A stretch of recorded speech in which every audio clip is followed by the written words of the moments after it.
Good morning friends, स्वागत है आप सबका आपके अपने यूट्यूब चैनल एजुका पे। आज हम आपके लिए इंडियन हिस्ट्री टाइमलाइन की वीडियो लेके आए हैं। इस वीडियो में हम बहुत ही डिटेल में इंडियन हिस्ट्री को समझने वाले हैं, स्टार्टिंग से लेके एंड तक। जो इंडियन हिस्ट्री होती है उसको हम तीन पार्ट्स में डिवाइड कर सकते हैं, हमारी एंशियंट, मेडिवियल और मॉडर्न हिस्ट्री में।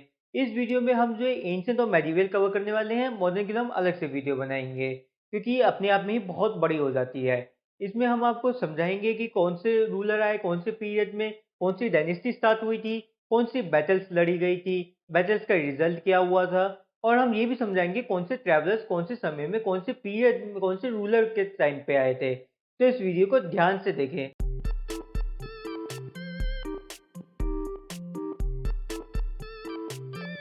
अब जैसे हमने बात करी थी, इंडियन हिस्ट्री को हम थ्री पार्ट्स में डिवाइड कर सकते हैं, हमारा एंशियंट, मेडिवियल और मॉडर्न हिस्ट्री में।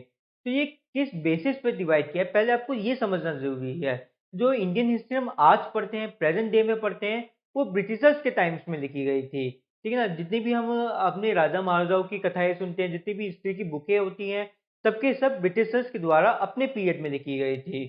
ठीक है। और उन्होंने उस समय कुछ जो थ्योरीज थे, उनका मानना था कि इंडियन हिस्ट्री को डिवाइड करने के लिए हम रिलीजन का बेस लेंगे।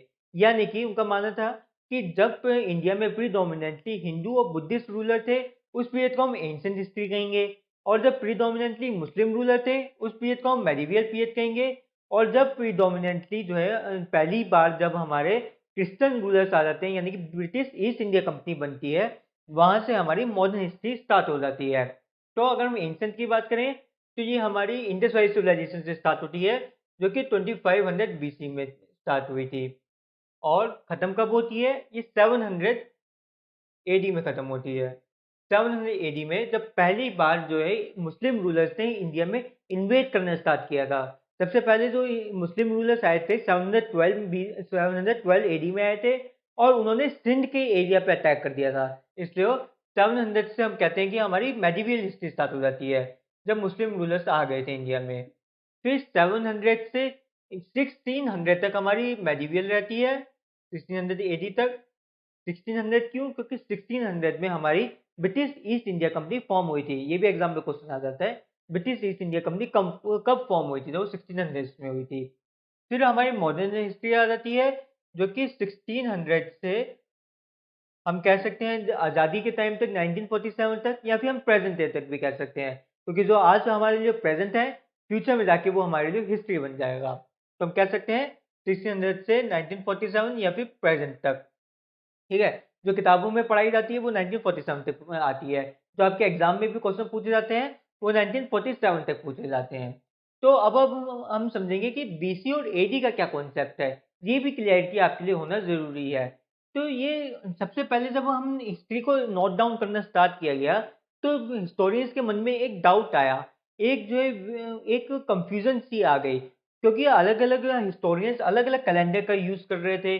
कोई किसी को भी ये समझ नहीं आता कि ईयर वन किसको माने, किस से ईयर को हम माने कि आज से ईयर वन है, और उससे पहले का जितना भी पीरियड है वो बैकवर्ड चलेगा हमारा, और आज के बाद से जो है फॉरवर्ड चलेंगे हम। समझ रहे हो ना? क्योंकि ईयर वन तो किसी को मानना पड़ेगा। जो हमारी धरती है वो तो करोड़ों साल पुरानी है, और जो ह्यूमंस हैं वो भी हमारे जो हजारों लाखों साल पुराने हैं। तो इसलिए ये डाउट पैदा हुआ कि ईयर वन किसको माना जाए। तो ये कई सारे अलग अलग लोगों ने अलग अलग पीरियड को ईयर वन माना गया। ठीक है ना। किसी ने 78 को 74 को ईयर वन मान लिया। तो किसी ने जो हमारा जीसस क्राइस्ट का जब बर्थ हुआ था उसको ईयर वन मान लिया। तो जो सबसे पॉपुलर कैलेंडर था वो हमारा ग्रेगोरियन कैलेंडर है।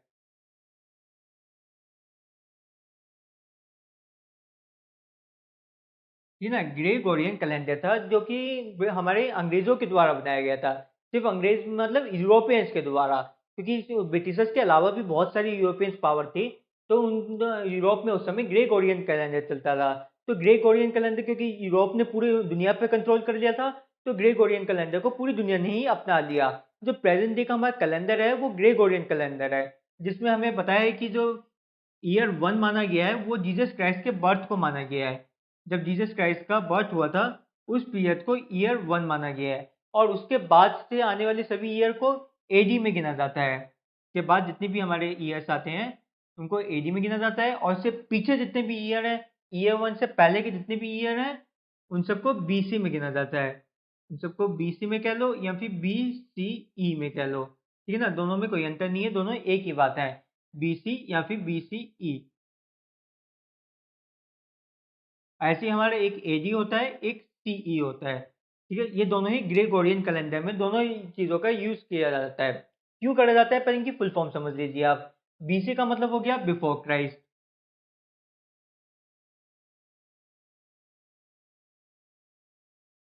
ठीक है ना, यानी कि जब हमारे जीसस क्राइस्ट का बर्थ हुआ था उससे पहले का पीरियड। एडी का मतलब हो गया एनो डोमिनी।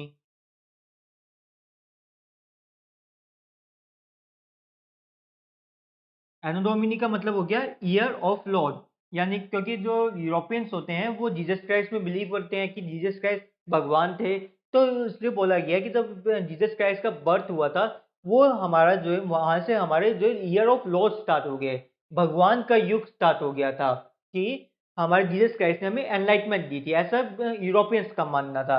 इसलिए उन्होंने बोला कि आज के बाद से, यानी कि जब जीसस क्राइस्ट का बर्थ हुआ था, उसके बाद से जितना भी पीरियड होगा वो भगवान का पीरियड होगा, एनो डोमिनी होगा। ये ग्रीक वर्ड है जिसका मतलब होता है ईयर ऑफ लॉर्ड। ये भी एग्जाम में क्वेश्चन आ रखा है आपका, ठीक है।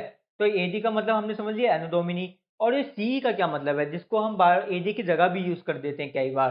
तो सी का मतलब होता है कॉमन एरा, ठीक है ना। जब हम नई नई विचारधाराएं आने लग गई, जब मुस्लिम्स भी थे दुनिया में, हमारे जो हिंदू भी थे, और जो हमारे यहूदी भी थे, बहुत सारे अलग अलग रिलीजन थे, तो उन्होंने बोला कि हम जो है इसको ईयर ऑफ लॉर्ड कहना बहुत गलत होता है, क्योंकि ये जो है एक पर्टिकुलर रिलीजन के प्रति जो बायसनेस दिखाता है। इसलिए उन्होंने बोला इसको कॉमन एरा बोल देते हैं, साइंटिफिक टर्म का यूज करते हैं, कॉमन एरा, यानी कि जो कॉमनली सभी सिविलाइजेशन ने इस एरा को मान लिया है, इस कैलेंडर को सभी सिविलाइजेशन ने मिलकर मान लिया है। इसलिए एडी की जगह हम कॉमन एरा का यूज करेंगे।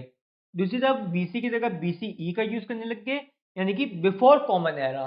बीसी का मतलब हो गया हमारा बिफोर कॉमन एरा, सी का मतलब हो गया कॉमन एरा, यहाँ से हमारा कॉमन एरा होता है, और कॉमन एरा से पहले का जो पीरियड है वो बीसी कहलाता है। अच्छा, अब एक और बात आपके लिए समझना जरूरी है, कि जब हम एडी में जाते हैं तो हम पॉजिटिव होते हैं, यानी कि जो नंबर्स बढ़ते हैं एडी में टाइमलाइन में आगे जाने पे, तो वो ऐसे कुछ ऐसे बढ़ते हैं, पहले आपका 100 आएगा, फिर 200 आएगा, फिर 300 आएगा। दूसरी तरफ जब हम बीसी में जाते हैं तो भी हम नेगेटिवली जाते हैं, अर्थात जब हम बीसी में अपनी राइट तरफ जाएंगे तो हमारे नंबर्स कम होते चले जाएंगे। पहले हमारा 2500 होगा, फिर हमारा 1000 होगा, फिर हमारा 500 होगा, और फिर हमारा 0 होगा, ठीक है ना।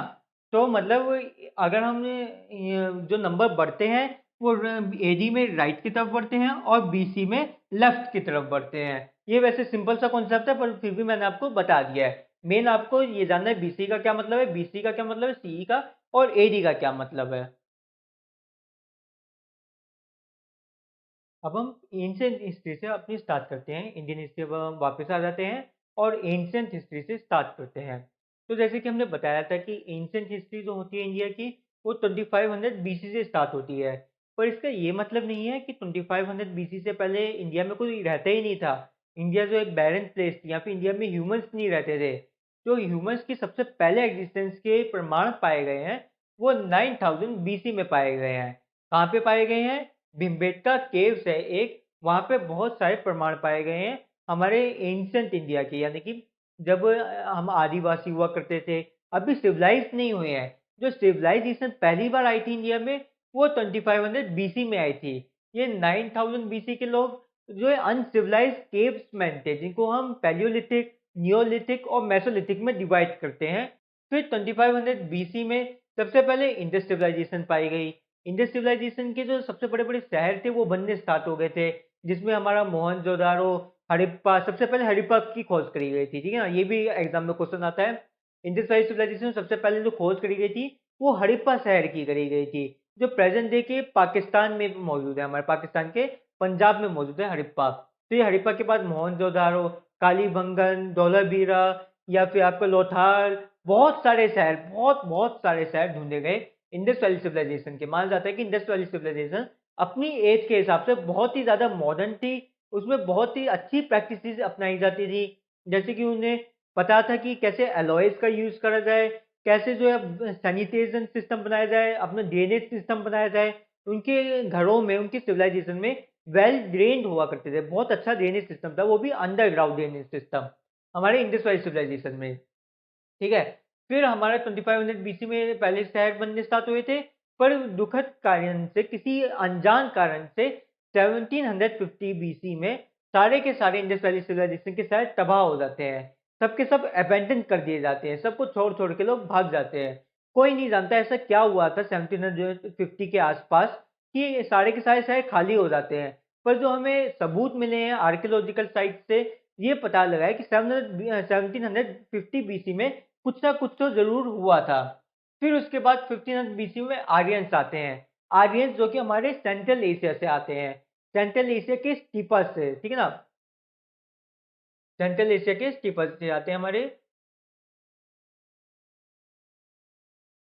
स्टीपर्स का मतलब कि जो ग्रास लैंड होते हैं ना, उन्हें स्टीपर्स कहते हैं, जो कि दूर दूर तक बस घास ही घास होती हैं, जहाँ पे हमारे गाय बकरियां चढ़ सकें। बहुत जो सेंट्रल एशिया होता है, यानी कि प्रेजेंट डे का हमारा जो तजाकिस्तान, उज्बेकिस्तान, अजमेनिस्तान, ये जितने भी स्थान है, किर्गिस्तान, ये सारे के सारे स्थानों को मिला के जो है हमारा सेंट्रल एशिया बनता है। माना गया है जो ब्रिटिशर्स के मानने में कि जो आर्यंस आए थे वो सेंट्रल एशिया से इंडिया में आए थे, जब तक हमारे इंडस वैली सिविलाइजेशन का अंत हो गया था। फिर आर्यंस ने यहाँ पे आके अपनी वैदिक सिविलाइजेशन स्टार्ट कर दी थी, ठीक है ना। वैदिक एज स्टार्ट हो जाती है आर्यंस के आने से। फिर वैदिक एज को भी हम दो पार्ट्स में डिवाइड करते हैं, अर्ली वैदिक एज और लेटर वैदिक एज। 1500 बीसी से 1000 बीसी तक हमारी जो है अर्ली वैदिक एज रहती है, 1500 से 1000 बीसी तक। और फिर 1000 से हमारा जो है 600 तक कह लो, या फिर उससे पहले ही खत्म हो जाती है वैसे। पर कई किताबों में 600 लिखा होता है, कई किताबों में 500 लिखा होता है, कई में अलग अलग डेट्स लिखी होती हैं। आप 600 पे फोकस करिए। तो 600 बीसी तक हमारी लेटर वैदिक एज चलती है। लेटर वैदिक एज का मतलब जब थोड़ा रिवॉल्यूशंस आ जाते हैं, थोड़ी पुरानी रूढ़िवादी परंपराएं स्टार्ट हो जाती हैं। जो हमारी अर्ली वैदिक एज थी उसमें वुमेन्स को ज़्यादा रिस्पेक्ट दी जाती थी, वुमेन्स को जो है पॉलिटिक्स में भी बहुत इन्वॉल्वमेंट था। पर लेटर वैदिक एज में थोड़ा जो है वुमेन्स को सप्रेशन स्टार्ट हो जाता है, कास्ट सिस्टम सिस्टम स्टार्ट हो जाता है लेटर वैदिक एज में। जो पहली सबसे पहली वैदिक एज थी जो ओरिजिनली वेदास पे बनी थी, उसमें जो है कास्ट सिस्टम इतना ज्यादा रिजिड नहीं था। कोई व्यक्ति अपनी कास्ट से दूसरी कास्ट में पहुंच सकता था, कोई जो है शूद्रास ब्राह्मण भी बन सकता था अपनी मेहनत के बल पे। पर वो बाद में लेटर वैदिक एज में ये सिस्टम जो है रिजिड हो जाता है, अब कोई भी अपनी कास्ट चेंज नहीं कर पाता है। इसका क्या रिजल्ट होता है? इसका रिजल्ट होता है 600 के पीरियड ऑफ चेंज का, यानी कि 600 बीसी के आसपास हमारे जो नए नए रिलीजन बनने स्टार्ट हो जाते हैं। बहुत सारे डिफरेंट डिफरेंट रिलीजन आ जाते हैं। हमारा जैनिज्म आ जाता है, हमारा जो बुद्धिज्म आ जाता है, या वैसे कहने को 20 से भी अधिक रिलीजन्स आते हैं। इस पीरियड के दौरान 20 से भी अधिक कई सारे नए नए रिलीजन बनते हैं, जिनमें से पॉपुलर सिर्फ दो ही हो पाते हैं, हमारा जैनिज्म और बुद्धिज्म। आगे जाके जैनिज्म भी थोड़ा कम सीमित रह जाता है इंडिया में, और बुद्धिज्म तो पूरी दुनिया में फैल ही जाता है। हम देखते हैं कि आगे आने वाले जितने भी रूलर्स हैं वो बुद्धिज्म को फैलाने में कितना योगदान देते हैं अपना, ठीक है ना। अच्छा, एक और बात है, जो हमारा पीरियड ऑफ चेंज है 600 बीसी का, यहाँ पे पहली बार बुद्धिज्म बना था। बुद्धिज्म से जुड़े भी काफी सारे क्वेश्चन आते हैं कि बुद्धिज्म की काउंसिल्स हुई थी, 4 काउंसिल्स हुई थी, किस किसने काउंसिल करी थी, कब करी थी, ये भी एग्जाम में पूछे जाते हैं। 4 काउंसिल ऑफ बुद्धिज्म, ठीक है ना। तो ये पूरे थ्रू आउट द पीरियड हम देखेंगे कैसे कैसे हमारी जो नई काउंसिल्स होती जाती हैं बुद्धिज्म की। फिर उसके बाद हमारा 326 बीसी में पहले फॉरेन इन्वेडर आते हैं इंडिया में। सबसे पहले जो फॉरेन इन्वेडर थे वो अलेक्जेंडर थे। अलेक्जेंडर ने सबसे पहले जो है इंडिया में इन्वेड किया था। इन्होंने जो है हमारे जो इंडस वैली है ना, जो हमारी इंडस रिवर है, उसके आसपास के रीजन पे कब्जा करना स्टार्ट किया था। सबसे पहले तक्षशिला के जो राजा थे अम्बी, उनके साथ संधि कर ली गई। तो अम्बी को जो पैसे दे दिए गए, और जो है अम्बी ने अपना राज्य अलेक्जेंडर को दे दिया। अम्बी ने कह दिया कि आज से हम तुम्हारे अधीन हो गए हैं, जैसे तुम कहोगे वैसे ही हम मानेंगे, तुम्हें हम राजा मानते हैं, और हमारी सेना हमारा राज्य तुम्हारे अधीन हो जाएगा। ये अलेक्जेंडर जो थे वो मैसिडोनिया से आए थे हमारे, तो उन्होंने बोला मैसिडोनिया के हमारे अधीन हो जाएगा हमारा राज्य, ठीक है। पर उसके बाद फिर अलेक्जेंडर जब इंडस वैली को पार करते हैं, या फिर यहीं हम झेलम को पार करने की कोशिश करते हैं, ठीक है ना। जब झेलम को पार करने की कोशिश करते हैं तो उनका सामना होता है पोरस से। जो पोरस थे वो बहुत ही ज्यादा ताकतवर राजा थे। ताकतवर और हिम्मत वाले राजा थे, क्योंकि उन्होंने जो है अलेक्जेंडर की को अपना किंग मानने से इनकार कर दिया था। अपने आप को अलेक्जेंडर का सबॉर्डिनेट मानने से इनकार कर दिया था। ये माना जाता है कि जो हमारा तक्षशिला और पोरस का जो राज्य था, दोनों करीब-करीब बराबर थे स्ट्रेंथ में। पोरस थोड़े ज़्यादा ताकतवर थे, पर करीब-करीब बराबर से थे। उसमें जो है अब अलेक्जेंडर और अम्बी, जो हमारे तक्षशिला के राजा हैं, दोनों मिलके पोरस पे अटैक करते हैं। पोरस काफ़ी ज़्यादा रेजिस्टेंस देते हैं और इतना ज़्यादा जो है अपने हाथियों के बल पे और अपनी जो है ताकत के बल पे अलेक्जेंडर को धकेल देते हैं। पर आखिरी में जाके अलेक्जेंडर जीत जाते हैं, वो बात अलग है। हमारी जो है हाइडेपास की वॉर होती है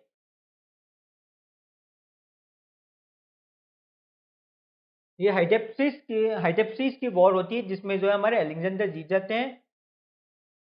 वॉर ऑफ हाइडेप्सिस। हाइडेप्सिस जो है हम झेलम को ही उस समय हाइडेप्सिस बोला गया है। जो ग्रीक लोग हुआ करते थे, वो झेलम ना बोल के हाइडेप्सिस बोला करते थे रिवर को।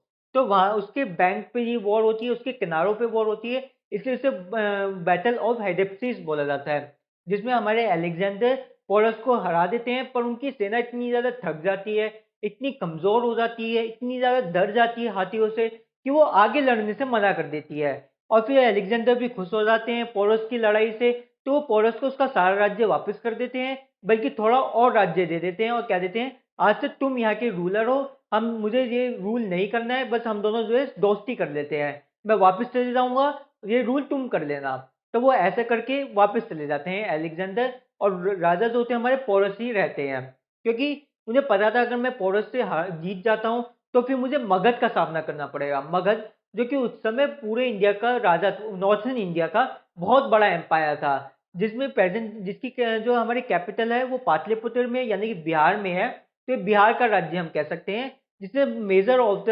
हमारे नॉर्थन इंडिया को पर कब्जा कर रखा था। तो अलेक्जेंडर को मगध से बहुत डर था, इसलिए वो पोरस को उसका राज्य वापस देके वापस लौट जाते हैं। वो बात अलग है, वो वापस जा नहीं पाते हैं, बीच रास्ते में उनकी मृत्यु हो जाती है किसी अनजान कारण से। तो अलेक्जेंडर ने जो अब हमारी हेडेप्सिस की वॉर हार जाते हैं, तो उस समय मगध में राज थे हमारे धनानंद का। ठीक है ना, ये भी एग्जाम में पूछा जाता है कि उस समय मगध में किसका राज था जिससे जो अलेक्जेंडर डर गए थे, वो धनानंद थे।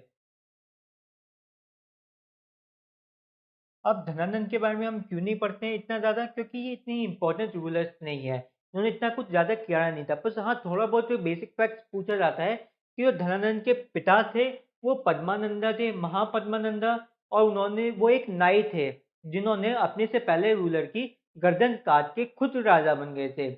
एक्चुअली जो पीरियड ऑफ चेंज है, इसके दौरान 3 डायनेस्टीज आती हैं, जैसे हमने रीजन की बात कर ली थी पीरियड ऑफ चेंज में।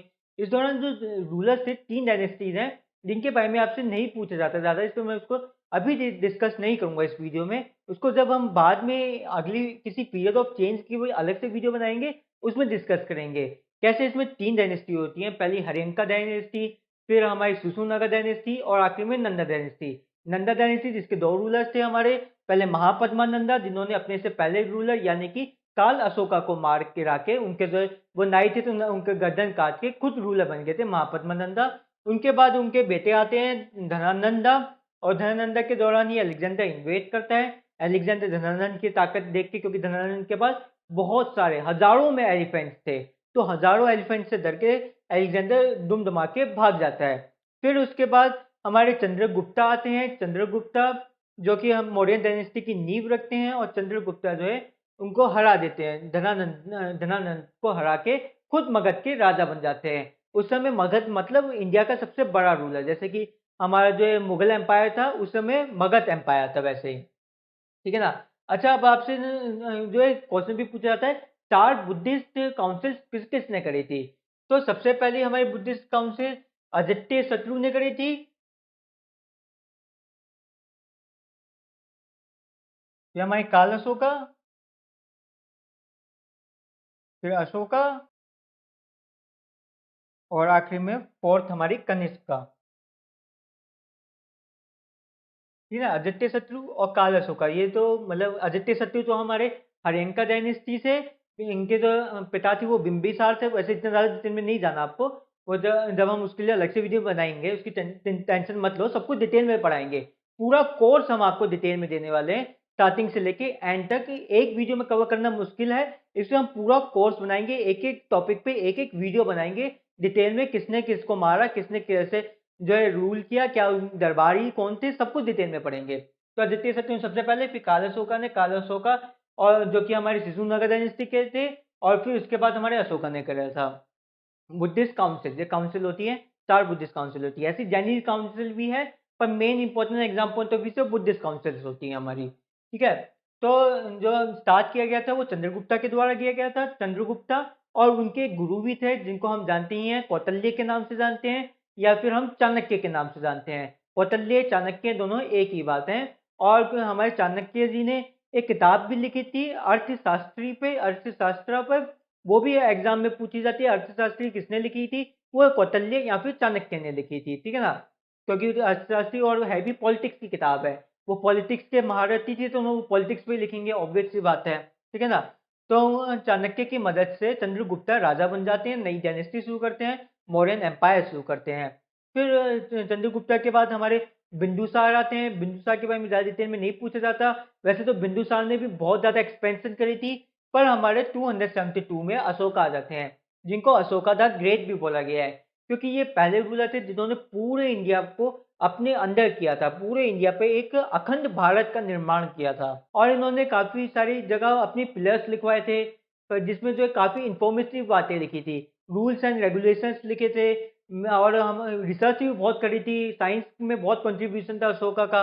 वो सब कुछ इन्होंने पिलर्स पे लिखे थे, पूरे ऑल ऑफ द इंडियन सब कॉन्टिनेंट पे वो पिलर्स जो हमारे फैले हुए हैं जगह जगह पे, माइनर रॉक्स और मेजर रॉक्स के फॉर्म में। वो भी हम डिटेल में पढ़ेंगे जब हम अशोका के बारे में पढ़ रहे होंगे। फिर हमारे 78th एडी आती है। 78th एडी में हमारे कनिष्क आ जाते हैं। ठीक है ना, जो अच्छा ये हमारे मॉडर्न डायनेस्टी कुछ रूलर्स के बाद तबाह होती चली जाती है। अशोक के बाद कोई भी बड़ा रूलर नहीं आता, धीरे धीरे खत्म हो जाती है। बृहद्रथ हमारे आखिरी मौर्यन किंग थे, बृहद्रथ, जिनके बाद जो है अलग अलग रूल्स आने लग जाते हैं, फॉरेन इन्वेजन इंडिया में होने स्टार्ट हो जाते हैं, अलग अलग रूलर्स आने लग जाते हैं। उन्हीं में से एक थी हमारी कुशन डायनेस्टी। कुशन डायनेस्टी जो कि सेंट्रल एशिया से आई थी, ये भी आपसे पूछा जाता है कुशन डायनेस्टी कहाँ से आई थी। कुशन डायनेस्टी हमारी सेंट्रल एशिया से आई थी, जिनके सबसे मेजर रूलर हमारे कनिष्का थे। ठीक है ना, हम ये इसमें ये नहीं बोल सकते कुशन डायनेस्टी की स्टार्टिंग कब से हुई थी, क्योंकि कुशन डायनेस्टी बहुत पुरानी डायनेस्टी थी, बहुत पहले से ही रूल कर रही थी, पर इंडिया में बहुत बाद में आई थी। ठीक है ना, तो इसलिए कभी भी आपको कुशन डायनेस्टी का फाउंडर नहीं पूछा जाएगा, क्योंकि किसी को इसमें बहुत कंफ्यूजन हो जाती है कि हम फाउंडर किसको बोलें, जो इंडिया में पहली बार रूल किया उनसे फाउंडर बोले, या जो वहां सेंट्रल एशिया में रूल कर रहा था उसे फाउंडर बोले। तो आपसे कनिष्का के बारे में पूछा जाएगा। कनिष्क जो कि हमारे इंडिया के बहुत बड़े रूलर थे, जिन्होंने जो हमारी ब्रिटिश काउंसिल जो हमारी बुद्धिस्ट काउंसिल भी करवाई थी, फोर्थ बुद्धिस्ट काउंसिल और लास्ट बुद्धिस्ट काउंसिल भी करवाई थी। जो कनिष्का थे वो सिल्क रूट पर रूल करना चाहते थे। इस समय जो पूरा का पूरा हमारा सेंट्रल एशिया इंडिया का ही एक पार्ट बन चुका था, क्योंकि कनिष्का जो कि सेंट्रल एशिया से आए थे, तो पूरा सिल्क रूट पे उनका कब्जा था। सिल्क रूट यानी कि जो हम जानते हैं कि चाइना से स्टार्ट होके हमारे पूरे सेंट्रल एशिया में जाती है, फिर एक पार्ट उसका इंडिया में आ जाता है, दूसरा पार्ट उसका यूरोप चले जाता है। ठीक है ना, तो उस पूरे सिल्क रूट पे कनिष्का का कब्जा था। वहां से जो भी ट्रेड आता था, ट्रेड जाता था, उन पे टैक्स वसूला जाता था। ठीक है ना, टैक्स वसूला जाता था, या फिर जो ट्रेडर्स होते थे खुद से ही जो गिफ्ट दिया करते थे, थोड़े फेवर लेने के लिए गिफ्ट दिया करते थे, प्रोटेक्शन मनी कह सकते हो, जो भी मर्जी कह सकते हो। फिर इसके बाद 240 एडी में हमारा श्रीगुप्ता आ जाते हैं।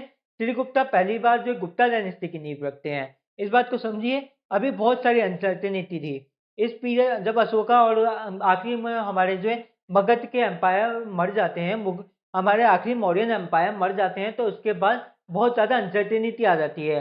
रोज कोई ना कुछ न हर कुछ सालों बाद एक नई डायनेस्टी आ जाती है, कुछ नया रूलर आ जाता है।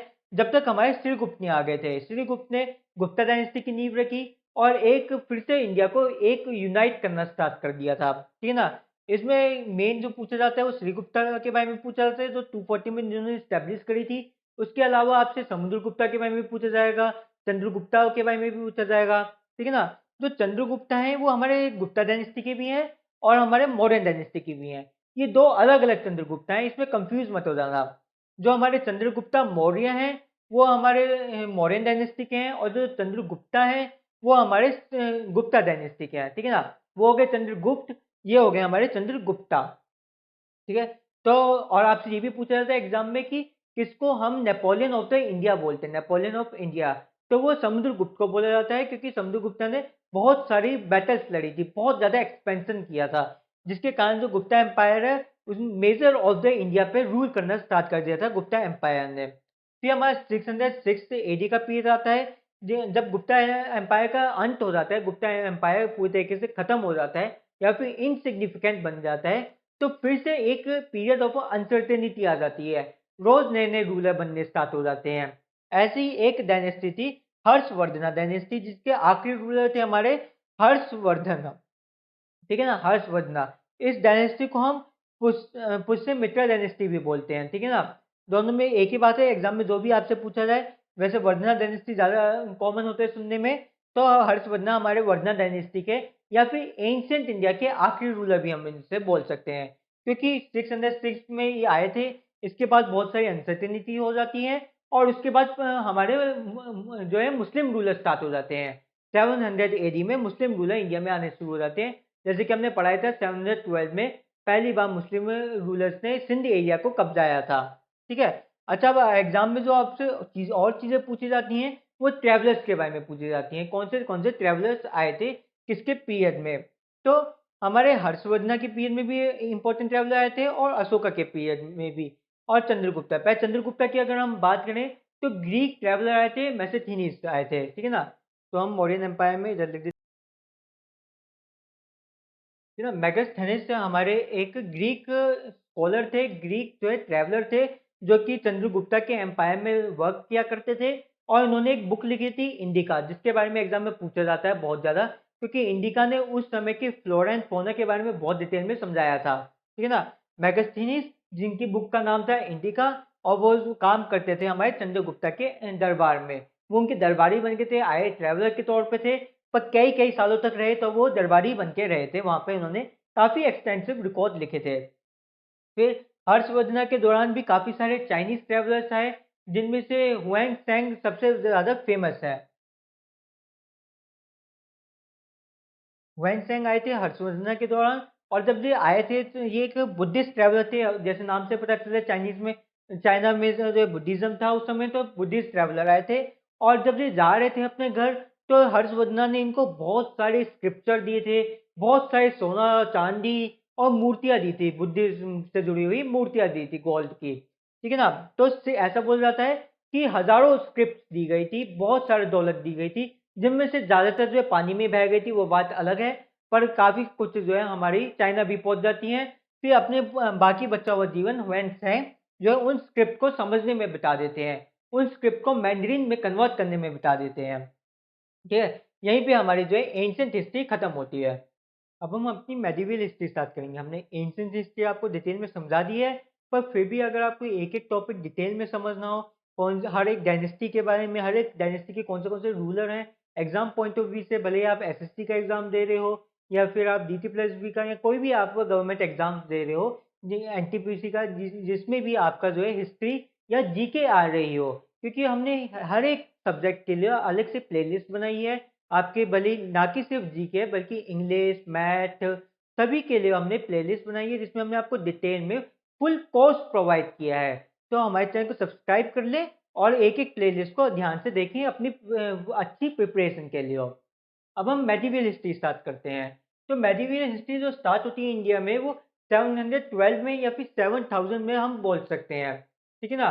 700 7000 नहीं है, 700 को बोल देते हैं, क्योंकि थोड़ा अप्रॉक्स में लेना ज़्यादा अच्छा लगता है, ऐसे बोलना अच्छा नहीं लगता कि 712 में जो मेडिवियल, कोई ऐसा कोई एक एग्जैक्ट हम पीरियड टाइम नहीं ले सकते ना, कि आज से जो है मेडिवियल पीरियड स्टार्ट हो रहा है। हम एक सेंचुरीज के हिसाब से लेते हैं, इसे 700 को माना गया है स्टार्टिंग ऑफ मेडिवियल पीरियड। जब क्योंकि हमारे 712 एडी में पहली बार उमय्यद कैलिफेट आते हैं। उमय्यद कैलिफेट जो कि एक मुस्लिम डायनेस्टी है। तो वो उमय्यद कैलिफेट, कैलिफेट का मतलब होता है कि जिसका लीडर जो है एक रिलीजियस लीडर होता है। जब मोहम्मद साहब मर जाते हैं, तो उनके बाद पूरा जो मुस्लिम एरिया होता है वो अलग अलग कैलिफेट में डिवाइड हो जाता है। उनमें से एक कैलिफेट हमारा उमैयाद कैलिफेट होता है, जो कि सिंध के एरिया पे अटैक करके सिंध को अपने अंदर ले लेते हैं। तो इसी से हमारी जो मेडिवल हिस्ट्री स्टार्ट हो जाती है और इंडिया में मुस्लिम या फिर इस्लाम की एंट्री होती है। तो 700 से 1000 एडी में का जो पीरियड होता है, ये ट्राइपार्टाइट स्ट्रगल का पीरियड कहलाता है। अच्छा, ये समझ लीजिए, अभी मैंने बोल तो दिया कि उन्होंने सिंध पे कब्जा किया है, अभी पर वो इंडिया में कोई एज ए मेजर प्लेयर नहीं बने हैं। हम आपको समझाएंगे कब वो जो है इंडिया में मेजर डायनेस्टी बनती है, मुस्लिम डायनेस्टीज। अभी जो है इंडिया में मेजरली बुद्धिस्ट और आपकी हिंदू डायनेस्टीज होती हैं। तो 700 से 1000 के पीरियड को हम ट्राइपार्टाइट का स्ट्रगल कहते हैं। ट्राइपार्टाइट स्ट्रगल क्यों कहते हैं? क्योंकि इस दौरान तीन कंट्री, तीन राज्य, तीन डायनेस्टीज आपस में लड़ रही हैं एक कैपिटल के लिए, कन्नौज के लिए। उस समय कन्नौज कैपिटल हुआ करती थी। तो सारा पावर ऑफ सेंटर जो है हमारा कन्नौज में था। पहले पाटलिपुत्र में था, जब हमने समझा था कि मौर्यन एम्पायर के दौरान पाटलिपुत्र में था, पर अब शिफ्ट होके हमारा कन्नौज में चला गया है सेंटर ऑफ पावर। तो हर जो डायनेस्टी कन्नौज पे कब्जा करना चाहती हैं, जिनमें से तीन मेजर डायनेस्टी थी इंडिया में उस समय, हमारे प्रतिहारास, हमारे पल्लास और हमारे राष्ट्रकूट।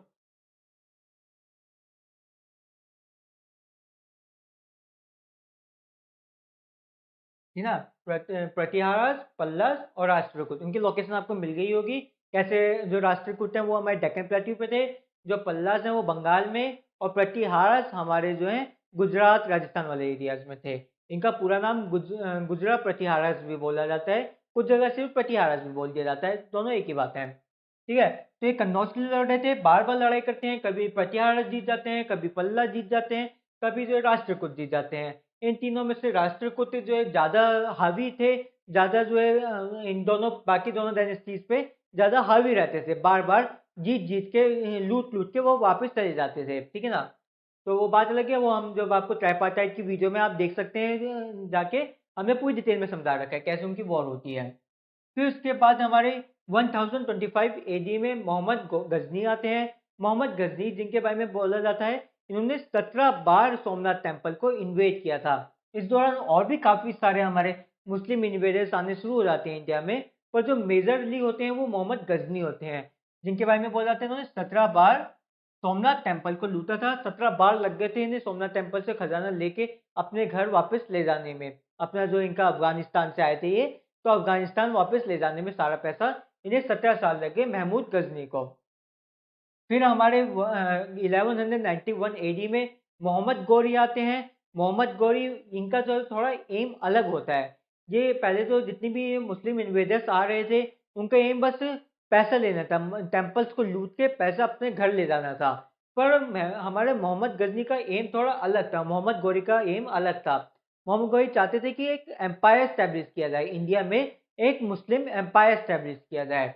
इसी राह पे वो आते हैं और इनका सामना होता है चौहान डायनेस्टी के पृथ्वीराज चौहान से।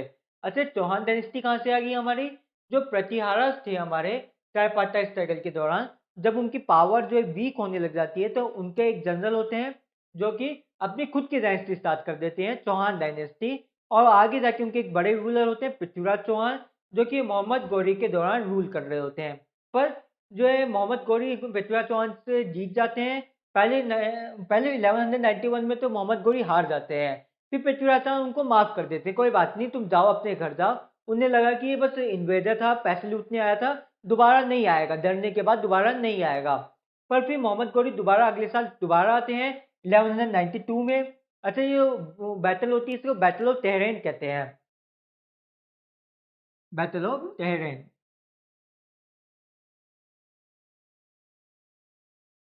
ये ना जो तेहरेन है, ये हमारा हरियाणा में कुछ एक इलाका है, उस इलाके में ये बैटल होती है, तो इसको बैटल ऑफ तेहरेन कहते हैं।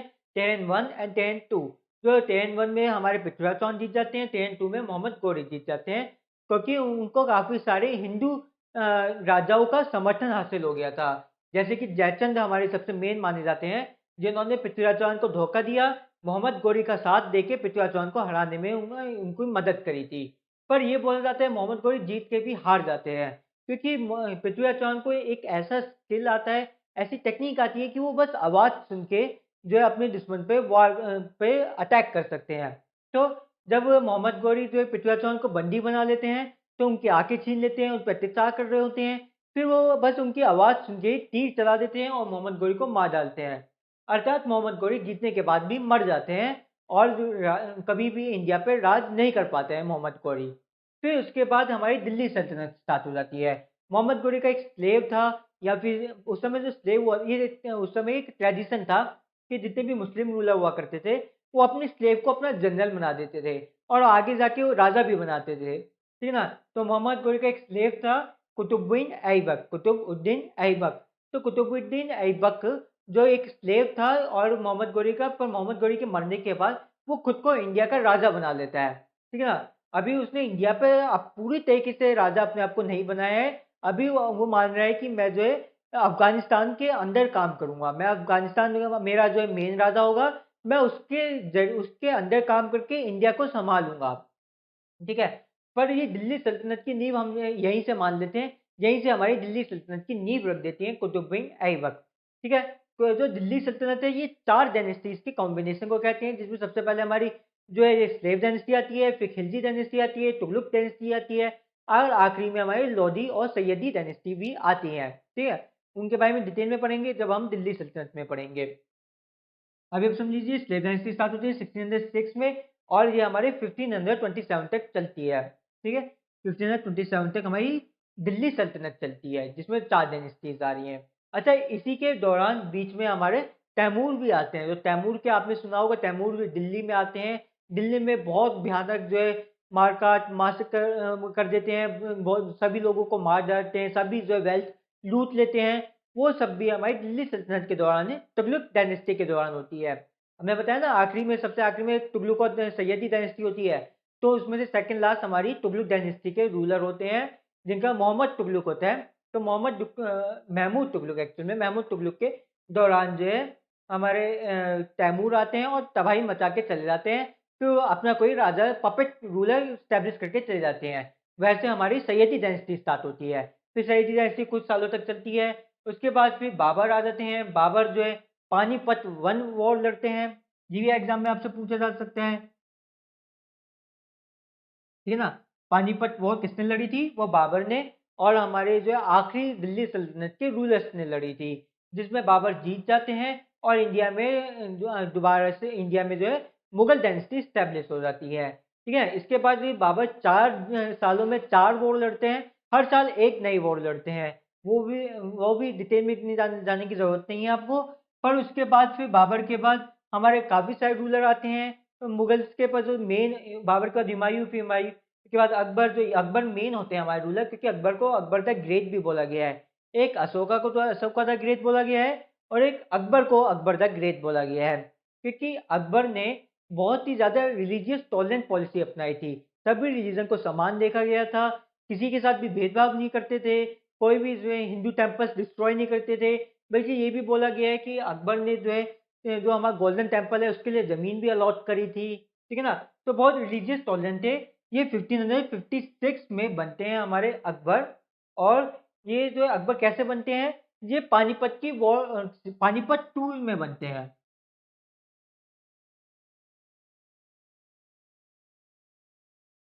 एक्चुअल में क्या होता है, जब हमारे बाबर के बाद हुमायूं आते हैं, हुमायूं जो है शेरशाह सूरी से लड़ते हैं और जो हुमायूं के मरने के बाद फिर दिल्ली तख्त पे एक हेमू नाम के किंग का रूल होता है।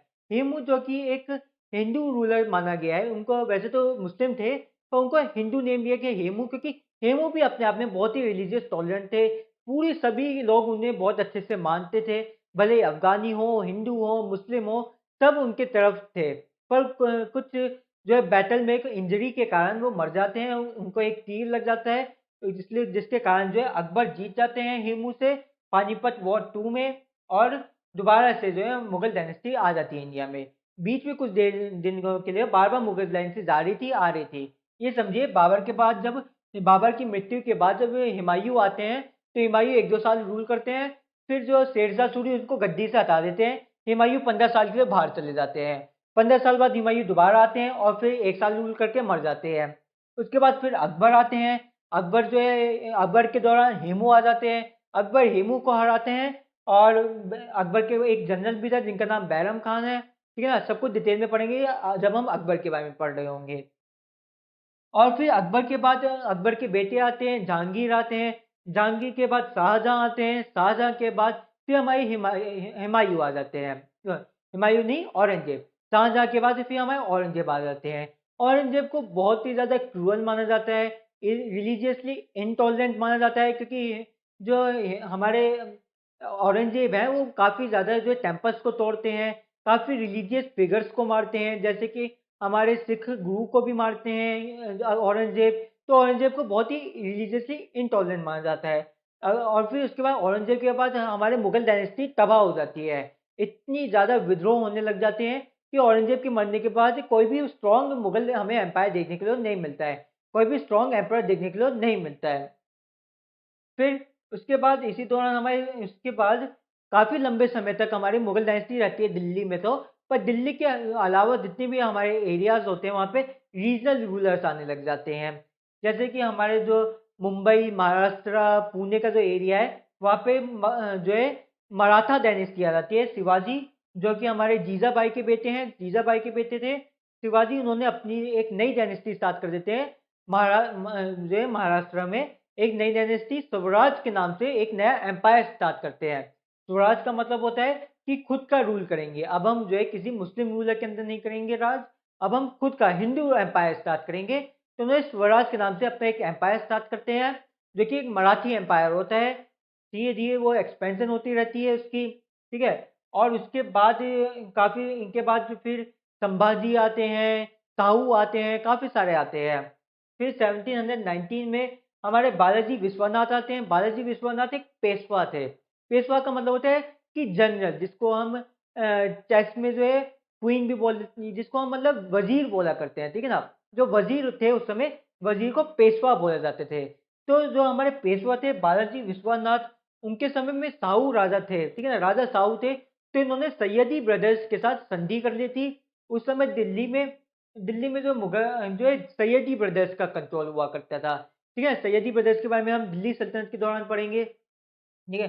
ठीक है, तो उस समय सैयदी ब्रदर्स का कंट्रोल था मुगल एम्पायर में। जो आखिरी के रूलर थे वो बहुत ही वीक थे, तो सैयदी ब्रदर्स का कंट्रोल ज़्यादा बढ़ गया था। तो उन्होंने सैयदी ब्रदर्स के साथ संधि कर ली थी कि अब तुम हम पे हमला मत करना, हम तुम पे हमला नहीं करेंगे। तुम नॉर्थ इंडिया ले लो, हम साउथ इंडिया ले लेते हैं। साउथ इंडिया और डेक्कन प्लेट्यू हम ले लेते हैं। तो और उन्होंने साहू को राजा बना लिया था। इसी के दौरान फिर हमारे पेशवा स्टार्ट हो जाते हैं। इसके बाद जितने भी हमारे मराठा रूलर्स होते हैं सब पेशवा बनते हैं।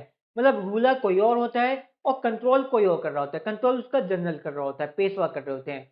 जिनमें से सबसे फेमस हमारे पेशवा बालाजी, जिसमें सबसे फेमस हमारे बाजीराव होते हैं, पेशवा बाजीराव, ठीक है ना। जिनके ऊपर मूवी भी बनी है, बाजीराव मस्तानी, ठीक है ना। वो मूवी बहुत जरूरी, वो मूवी जरूर देखना।